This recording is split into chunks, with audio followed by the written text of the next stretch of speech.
ಶ್ರೀ ಸಾಯಿ ಸಚ್ಚರಿತೆ 31ನೇ ಅಧ್ಯಾಯ. ಬಾಬಾ ಅವರು ಸಮ್ಮುಖದಲ್ಲಿ. ಸನ್ಯಾಸಿ ವಿಜಯಾನಂದ, ಬಾಳರಾಮ ಮಾನಕರ, ನೂಲಕರ, ಮೇಘ, ವ್ಯಾಘ್ರ ಮೊದಲಾದವರ ಪರಲೋಕ ಯಾತ್ರೆ. ಮನುಷ್ಯ ತನ್ನ ಅಂತ್ಯಕಾಲದಲ್ಲಿ ಮಾಡುವ ವಿಚಾರಗಳಿಗೆ ತಕ್ಕಂತೆ ಫಲವನ್ನು ಪಡೆಯುತ್ತಾನೆ. ಆ ಸಮಯದಲ್ಲಿ ಅವನು ಭಗವತ್ಪಾದಗಳಲ್ಲಿ ತನ್ನ ಧ್ಯಾನವನ್ನಿಟ್ಟರೆ ಜನ್ಮಹೀನವಾಗಿ ಮತ್ತೆ ಜನ್ಮ ತಾಳುವುದಿಲ್ಲ. ಆದ್ದರಿಂದಲೇ ಸಂತರು ನಮಗೆ ನಾಮಸ್ಮರಣೆ ಮಾಡಲು ಉಪದೇಶಿಸುತ್ತಾರೆ. ಕೆಲವು ಸಲ ನಮ್ಮ ಅಂತ್ಯಕಾಲದಲ್ಲಿ ನಾವು ಹೌಹಾರಿ ಪರಮಾತ್ಮನನ್ನು ಮರೆತು ನಮ್ಮ ಇಡೀ ಜೀವನ ವ್ಯರ್ಥವಾಗಬಹುದಾಗಿದೆ. ಇದನ್ನು ತಪ್ಪಿಸುವ ಸಲುವಾಗಿ ನಾವು ನಾಮಸ್ಮರಣದ ಅಭ್ಯಾಸ ಇಟ್ಟುಕೊಳ್ಳಬೇಕು. ನಮ್ಮ ಅಂತ್ಯದಲ್ಲಿ ನಾವು ಸಂತರಿಗೆ ಸಂಪೂರ್ಣವಾಗಿ ಶರಣಾಗತರಾದರೆ ಅವರು ನಮಗೆ ಸದ್ಗತಿ ದೊರೆಯಲು ಸಹಾಯವೆಸಗುತ್ತಾರೆ. ಇದು ಈ ಕೆಳಗಿನ ಕಥೆಗಳಿಂದ ಸ್ಪಷ್ಟವಾಗುತ್ತದೆ. ವಿಜಯಾನಂದರೆಂಬ ಮದ್ರಾಸಿ ಸನ್ಯಾಸಿಯು ಒಮ್ಮೆ ಮಾನಸ ಸರೋವರಕ್ಕೆ ಹೊರಟರು. ದಾರಿಯಲ್ಲಿ ಬಾಬಾರವರ ಕೀರ್ತಿಯನ್ನು ಕೇಳಿ ಶಿರಡಿಗೆ ಬಂದು ತಂಗಿದ್ದರು. ಅಲ್ಲಿ ಹರಿದ್ವಾರದ ಸೋಮದೇವ ಸ್ವಾಮಿಯವರನ್ನು ಭೇಟಿ ಮಾಡಿ ಮಾನಸ ಸರೋವರದ ಪ್ರಯಾಣದ ಬಗ್ಗೆ ವಿಚಾರಿಸಿದರು. ಅವರು ಮಾನಸ ಸರೋವರಕ್ಕೆ ಪ್ರಯಾಣ ಮಾಡಬೇಕಾದರೆ ದಾರಿಯಲ್ಲಿ ಬಹಳ ಕಷ್ಟವನ್ನು ಅನುಭವಿಸಬೇಕೆಂದು ಹೇಳಿ ಅಲ್ಲಿಯ ಹವಾಗುಣ, ಜನಗಳ ನಡತೆ ಎಲ್ಲವನ್ನೂ ವಿವರಿಸಿದರು. ಇದನ್ನು ಕೇಳಿ ಅವರು ಮಾನಸ ಸರೋವರಕ್ಕೆ ಹೋಗುವ ವಿಚಾರ ಕೈಬಿಟ್ಟರು. ನಂತರ ಬಾಬಾರವರ ಬಳಿಗೆ ಹೋಗಿ ನಮಸ್ಕಾರ ಮಾಡಿದರು. ಆಗ ಬಾಬಾರವರ ಕೋಪದಿಂದ ಈ ಸನ್ಯಾಸಿಯನ್ನು ಇಲ್ಲಿಂದ ಹೊರದೂಡಿ ಎಂದರು. ವಿಜಯಾನಂದರಿಗೆ ಬಾಬಾ ಅವರ ಮಾತಿನ ಅರ್ಥವಾಗಲಿಲ್ಲ. ಸ್ವಲ್ಪ ನೊಂದುಕೊಂಡು ಅಲ್ಲಿಯೇ ಎಲ್ಲವನ್ನು ನೋಡುತ್ತಾ ಕುಳಿತರು. ಆಗ ಬಾಬಾರವರ ಬೆಳಗಿನ ದರ್ಬಾರ ನಡೆದಿತ್ತು. ಭಕ್ತರೆಲ್ಲರೂ ನೆರೆದಿದ್ದರು. ಅವರು ಅನೇಕ ರೀತಿಯಲ್ಲಿ ಬಾಬಾರವರನ್ನು ಪೂಜಿಸುತ್ತಿದ್ದರು.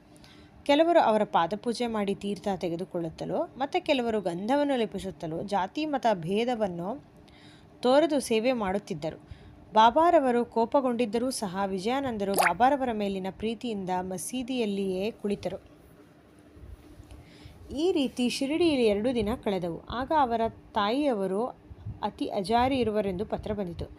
ವಿಜಯಾನಂದರು ಬಹಳ ನೊಂದುಕೊಂಡು ಆ ಸಮಯದಲ್ಲಿ ತಾಯಿಯ ಬಳಿ ತಮಗೆ ಇರಲು ಸಾಧ್ಯವಿಲ್ಲ ಎಂದು ಪಶ್ಚಾತ್ತಾಪ ಮಾಡಿಕೊಂಡರು. ಆದರೆ ಬಾಬಾರವರ ಅನುಮತಿ ಇಲ್ಲದೆ ಹೊರಡುವ ಹಾಗಿರಲಿಲ್ಲ. ಪತ್ರವನ್ನು ಕೈಯಲ್ಲಿ ಹಿಡಿದುಕೊಂಡು ಬಾಬಾ ಹತ್ತಿರ ಹೋಗಿ ಹೊರಡಲು ಅನುಮತಿ ಬೇಡಿದರು. ಸರ್ವಜ್ಞರಾದ ಬಾಬಾ ಇದನ್ನರಿತು, ನೀನು ತಾಯಿಯನ್ನು ಬಹಳವಾಗಿ ಪ್ರೀತಿಸುವೆ, ಹಾಗಾದರೆ ಸನ್ಯಾಸವನ್ನೇಕೆ ಸ್ವೀಕರಿಸಿದೆ? ವ್ಯಾಮೋಹ ಮತ್ತು ಮಮತೆ ಸನ್ಯಾಸತ್ವಕ್ಕೆ ವಿರೋಧವಾದವುಗಳಲ್ಲವೇ? ನೀನು ಕೊಠಡಿಗೆ ಹೋಗಿ ಸುಮ್ಮನೆ ಕುಳಿತುಕೋ, ತಾಳ್ಮೆಯಿಂದ ಕೆಲವು ದಿನ ಕಳೆ. ವಾಡಾದಲ್ಲಿ ಅನೇಕ ದರೋಡೆಕೋರರಿದ್ದಾರೆ, ಬಾಗಿಲು ಹಾಕಿಕೋ, ಇಲ್ಲದಿದ್ದರೆ ಲೂಟಿ ಮಾಡುತ್ತಾರೆ. ಐಶ್ವರ್ಯ ಮತ್ತು ಸುಖವು ಶಾಶ್ವತವಲ್ಲ. ಮಾನವನಾಗಿ ಹುಟ್ಟಿದ ಮೇಲೆ ಸಾವು ಖಂಡಿತ. ಮೋಹ ಮತ್ತು ಮಮತೆಯನ್ನು ತ್ಯಜಿಸು. ಯಾರು ಶ್ರೀ ಹರಿಯನ್ನೇ ಸ್ಮರಿಸುತ್ತಾರೆಯೋ ಅವನ ಸಹಾಯಕ್ಕೆ ದೇವರು ಹೋಗುತ್ತಾನೆ. ನೀನು ನಿನ್ನ ಪೂರ್ವಜನ್ಮ ಪುಣ್ಯದ ವಿಶೇಷದಿಂದ ಇಲ್ಲಿಗೆ ಬಂದಿರುವೆ. ನಾನು ಹೇಳಿದುದನ್ನು ಗಮನಿಸಿ ನಿನ್ನ ಜೀವಿತೋದ್ದೇಶವನ್ನು ಸಾಧಿಸು. ನಿಷ್ಕಾಮಿಯಾಗಿ ನಾಳೆಯಿಂದ ಭಾಗವತ ಪಾರಾಯಣ ಮಾಡು. ಬಿಡದೆ 3 ಸಪ್ತಾಹಗಳನ್ನು ಆಚರಿಸು. ದೇವರು ಮೆಚ್ಚಿ ನಿನ್ನ ದುಃಖಗಳನ್ನು ನಿರ್ಮೂಲ ಮಾಡುತ್ತಾನೆ. ಆಗ ಭ್ರಮೆಯು ಮರೆಯಾಗುತ್ತದೆ, ಶಾಂತಿ ಲಭಿಸುತ್ತದೆ ಎಂದರು.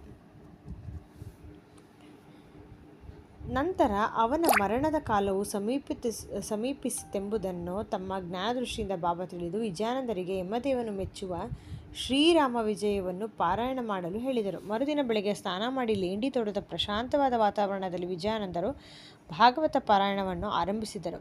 ಹೀಗೆ 2 ಸಪ್ತಾಹ ಮಾಡಿ ಬಳಲಿದ್ದರು. ನಂತರ ಒಂದು ದಿನ ವಾಡಕ್ಕೆ ಹಿಂತಿರುಗಿ ಬಡೇಬಾಬಾ ಅವರ ತೊಡೆಯ ಮೇಲೆ ಮಲಗಿದಾಗ ಪರಮಾತ್ಮನ ಸಾನ್ನಿಧ್ಯವನ್ನು ಹೊಂದಿದರು. ಬಾಬಾರವರು 1 ದಿನದ ಮಟ್ಟಿಗೆ ದೇಹವನ್ನು ಕಾಪಾಡುವಂತೆ ಆಜ್ಞೆ ಮಾಡಿದರು. ನಂತರ ಪೊಲೀಸರು ಬಂದು ಪರೀಕ್ಷಿಸಿ ಅಂತ್ಯಕ್ರಿಯೆಗೆ ಅನುಮತಿ ನೀಡಿದರು. ನಂತರ ಮೃತದೇಹವನ್ನು ಸಕಲ ಸಂಪ್ರದಾಯಕ್ಕನುಸಾರವಾಗಿ ತಕ್ಕ ಸ್ಥಳದಲ್ಲಿ ಸಮಾಧಿ ಮಾಡಲಾಯಿತು. ಈ ರೀತಿ ಬಾಬಾ ಆ ಸನ್ಯಾಸಿಗೆ ಸದ್ಗತಿಯನ್ನು ಕೊಟ್ಟರು. ಬಾಳರಾಮ ಮಾನಕರ ಬಾಬಾರವರ ಪರಮ ಭಕ್ತರಾಗಿದ್ದರು. ತಮ್ಮ ಪತ್ನಿಯು ಕಾಲವಾದ ನಂತರ ಮನೆಯ ಜವಾಬ್ದಾರಿಯನ್ನು ಮಗನಿಗೊಪ್ಪಿಸಿ ಶಿರಡಿಗೆ ಬಂದು ನೆಲೆಸಿದರು.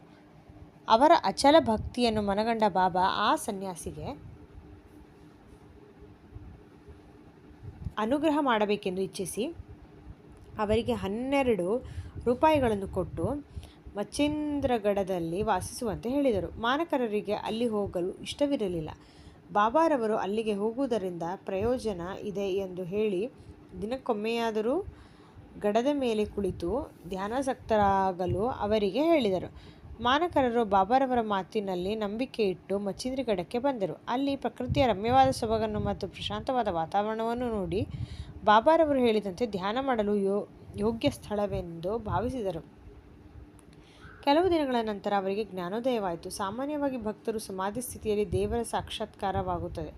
ಆದರೆ ಮಾನಕರರಿಗೆ ಸಾಮಾನ್ಯ ಸ್ಥಿತಿಯಲ್ಲಿ ದೇವರ ಸಾಕ್ಷಾತ್ಕಾರವಾಯಿತು. ಅವರಿಗೆ ಬಾಬಾರವರ ದರ್ಶನವಾಯಿತು. ಮಾನಕರರು ಬಾಬಾರವರನ್ನು ನೋಡಿ, ನನ್ನನ್ನೇಕೆ ಇಲ್ಲಿಗೆ ಬರಮಾಡಿದಿರಿ ಎಂದು ಕೇಳಲು ಬಾಬಾ ಅವರು, ಶಿರಡಿಯಲ್ಲಿದ್ದಾಗ ನಿನ್ನ ಮನಸ್ಸಿನಲ್ಲಿ ಅನೇಕ ಯೋಚನೆಗಳು ಬರಲಾರಂಭಿಸಿದವು. ನಿನ್ನ ಮನಸ್ಸನ್ನು ಸ್ಥಿಮಿತಕ್ಕೆ ತರಲೋಸುಗವೇ ನಿನ್ನನ್ನು ಇಲ್ಲಿಗೆ ಬರಮಾಡಿದೆ. ಪಂಚಭೂತಗಳನ್ನೊಳಗೊಂಡ ಈ 3.5 ಅಡಿ ವ್ಯಕ್ತಿ ಶಿರಡಿಯಲ್ಲಿ ಮಾತ್ರ ಇರುವನೆಂದು ತಿಳಿದುಕೊಂಡೆಯಾ? ನೀನು ಈಗ ನೋಡುತ್ತಿರುವುದು ಬಾಬಾ ಅವರನ್ನೋ ಅಥವಾ ಬೇರೆಯವರನ್ನೋ ಎಂಬುದನ್ನು ನೀನೇ ನಿರ್ಧರಿಸು ಎಂದರು. ನಂತರ ಮಾನಕರ ಅವರು ಬಾಂದ್ರಾಕ್ಕೆ ಪ್ರಯಾಣ ಬೆಳೆಸಿದರು. ಪುಣೆಯಿಂದ ದಾದರಿಗೆ ರೈಲಿನಲ್ಲಿ ಹೋಗಬೇಕೆಂದು ರೈಲ್ವೆ ನಿಲ್ದಾಣಕ್ಕೆ ಬಂದರು. ಟಿಕೆಟ್ ಕೊಳ್ಳುವ ಜಾಗದಲ್ಲಿ ಬಹಳ ನೂಕುನುಗ್ಗಲಿತ್ತು.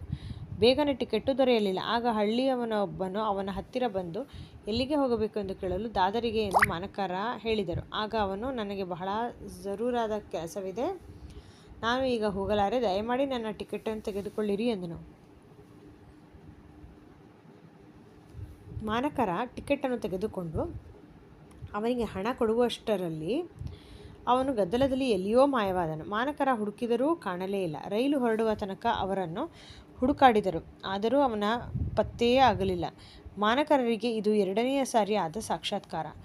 ಮಾನಕರ ತಮ್ಮ ಮನೆಗೆ ಹೋಗಿ ಕೆಲವು ದಿನ ಇದ್ದು ನಂತರ ಶಿರಡಿಗೆ ಬಂದು ಬಾಬಾ ಅವರ ಸೇವೆ ಮಾಡಹತ್ತಿದರು.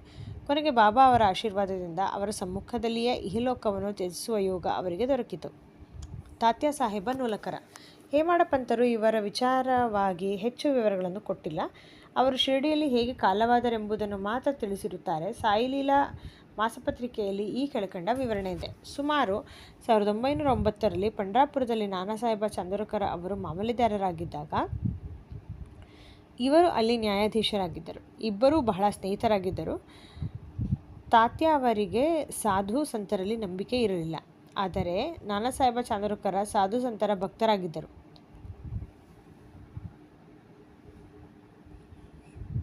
ನಾನಾ ಅವರು ಅವರಿಗೆ ಶ್ರೀ ಸಾಯಿ ಲೀಲೆಗಳನ್ನು ವಿವರಿಸಿ ಒಮ್ಮೆ ಶಿರಡಿಗೆ ಹೋಗಿ ದರ್ಶನ ಪಡೆಯಬೇಕೆಂದು ಪ್ರೇರೇಪಿಸಿದರು. ಆಗ ಅವರು 2 ಷರತ್ತುಗಳ ಮೇಲೆ ಶಿರಡಿಗೆ ಹೋಗಲು ಒಪ್ಪಿದರು. ಅವು ಯಾವುದೆಂದರೆ, ಬ್ರಾಹ್ಮಣನಾದವನು ಅಡಿಗೆ ಮಾಡಲು ತಮ್ಮ ಜೊತೆಯಲ್ಲಿ ಬರಬೇಕು ಮತ್ತು ಬಾಬಾ ಅವರಿಗೆ ಅರ್ಪಿಸಲು ಒಳ್ಳೆಯ ನಾಗಪುರದ ಕಿತ್ತಲೆ ಹಣ್ಣುಗಳು ದೊರೆಯಬೇಕು. ಇವೆರಡೂ ಷರತ್ತುಗಳು ದೇವರ ಕೃಪೆಯಿಂದ ನೆರವೇರಿದವು. ಆಗ ತಾತ್ಯಾ ಅವರು ಶಿರಡಿಗೆ ಹೊರಡಲೇಬೇಕಾಯಿತು. ಮೊದಲು ಬಾಬಾ ಅವರ ಮೇಲೆ ಕೋಪಗೊಂಡರು. ಆಗಾಗ್ಗೆ ತಾತ್ಯಾ ಅವರಿಗೆ ಈ ರೀತಿಯಾದ ಪ್ರಸಂಗಗಳು ಸಂಭವಿಸುತ್ತಿದ್ದವು.